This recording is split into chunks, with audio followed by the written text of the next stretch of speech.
देवेंद्रजींच्या बरोबर हर्षवर्धनजी पहिले बसले, त्यांची चर्चा झाली. त्याच्यानंतर माझ्या माहितीप्रमाणे अंकिता पण होती, राजवर्धन पण होते, असे सगळेजण होते. पुन्हा मनाने चर्चा त्यांनी केली. मला देवेंद्रजींनी सांगितलं अजितदादा आपल्याला चर्चा करायची आणि त्या हर्षवर्धन पाटलांच्या उपस्थितीत करायची. मला दिल्लीमध्ये अमितभाईंनी सांगितलं की यामध्ये महायुती झालेली, आपल्याला एकोपा राहायला पाहिजे, आपल्याला समोरच्याचा पराभूत करायचा आहे.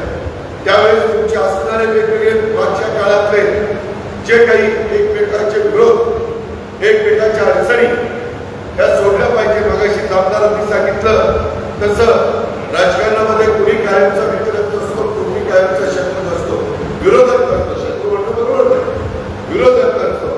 आणि त्या पद्धतीने ती चर्चा झाली.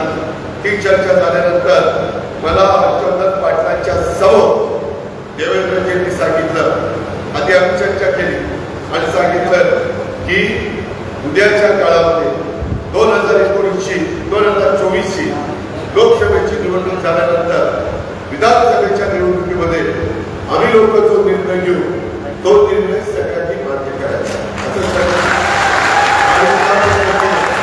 त्या पद्धतीनं आम्ही त्याच्यामध्ये सांगितलं की ठीक आहे, आपण सगळेजण जे सांगताय त्याच्यामध्ये आपल्याला कुठल्याही काही काळजी करण्याचं कारण नाही. मला देवेंद्रजी ज्या काही गोष्टी सांगायच्या त्या सांगितल्या. हर्षवर्धन पाटलांना विचारा, मधी नॅशनल फेडरेशनची निवडणूक झाली. संपूर्ण देशामधल्या सरकारी साखर कारखान्याचा अध्यक्ष देशाचा, त्याला नॅशनल फेडरेशन म्हणतात. ती जबाबदारी अमितभाईंनी यांच्यावर टाकायचं ठरवलं. वास्तविक मागच्या वेळेस ज्या प्रकारे दांडेगावकर महाराष्ट्राचे होते, सहसा हर्षवर्धनजी एका राज्याचा संधी मिळाली की दुसऱ्या राज्याला दिली जाते. पण सहकारामध्ये अमितभाईंचा विश्वास हर्षवर्धन पाटलांनी संपादन केलेला मी आहे.